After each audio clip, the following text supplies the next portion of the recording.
Halo teman-teman yang terkasih, perkenalkan nama saya Winda Sola dari Bago.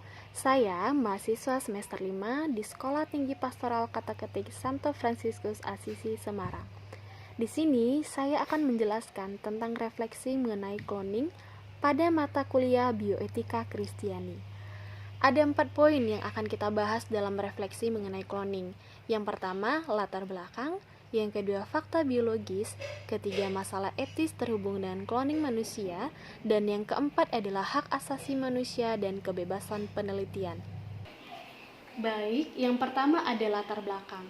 Pada tahun 1993, Jerry Hall dan Robert Stillman dari Universitas George Washington mempublikasikan data mengenai pemisahan kembar yang mereka lakukan pada embrio manusia dari 2, 4, dan 8. Berita yang dimuat di jurnal Nature 27 Februari 1997 tentang kelahiran domba Dolly melalui upaya ilmuwan Skotlandia Jan Filmon dan KHS Campbell dan tim mereka di Andy Books Roslin Institute bagaimanapun memiliki efek yang tidak biasa pada opini publik dan menyebabkan pernyataan yang dikeluarkan oleh komite dan otoritas nasional dan internasional ini terjadi karena itu adalah sesuatu yang baru dan dianggap mengganggu.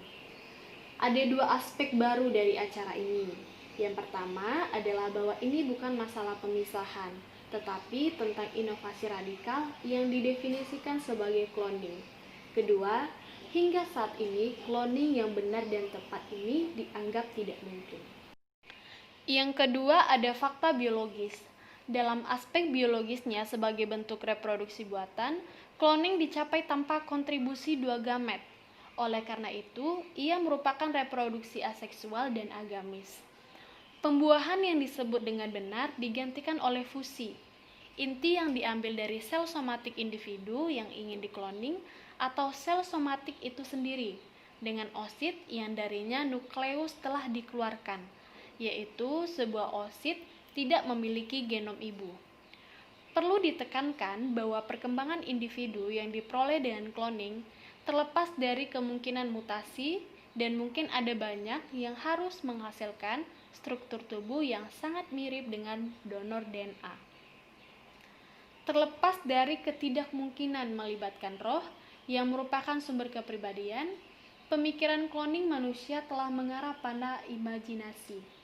Kasus hipotesis yang diilhami oleh keinginan untuk kemahakuasaan menduplikasi individu yang diberkahi dengan bakat dan keindahan luar biasa.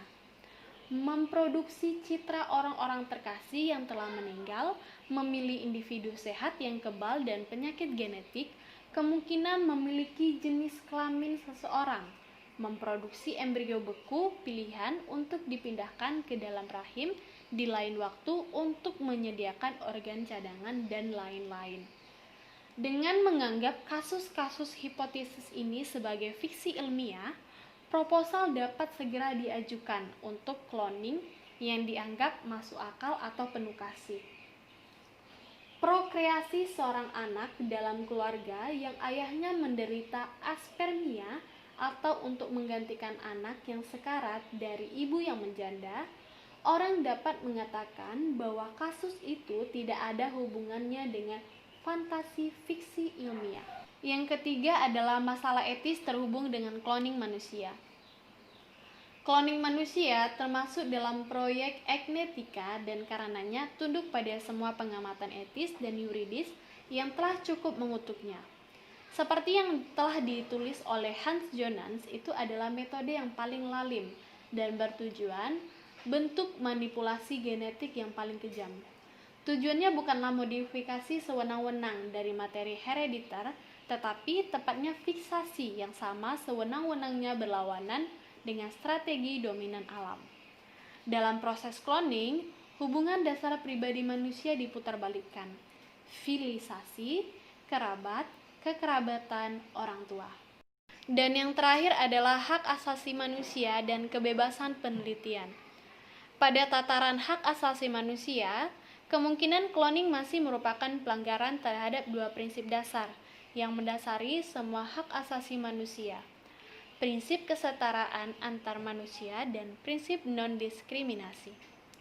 Resolusi Parlemen Eropa secara tegas menyatakan pelanggaran atas kedua prinsip ini dan dengan tegas menghimbau larangan cloning manusia untuk nilai martabat pribadi manusia. Sejak 1983, Parlemen Eropa dan semua undang-undang yang disahkan untuk melegalkan prokreasi buatan, bahkan yang paling primitif, selalu melarang cloning manusia. Perlu diingat bahwa magisterium gereja telah mengutuk kemungkinan cloning manusia, visi kembar, dan parthenogenesis dalam Instruksi Donum Vitae tahun 1987. Alasan dasar untuk sifat tidak manusiawi dari ketidakmungkinan cloning manusia bukanlah karena ini merupakan bentuk ekstrim dari prokreasi buatan dibandingkan dengan bentuk lain yang disetujui secara hukum. Ilmuwan tidak bisa menganggap penolakan moral cloning manusia sebagai penghinaan. Sebaliknya, larangan ini menghilangkan degenerasi demiurgetik penelitian dengan mengembalikannya martabat. Martabat penelitian ilmiah terletak pada fakta bahwa ia adalah salah satu sumber daya terkaya untuk kesejahteraan umat manusia.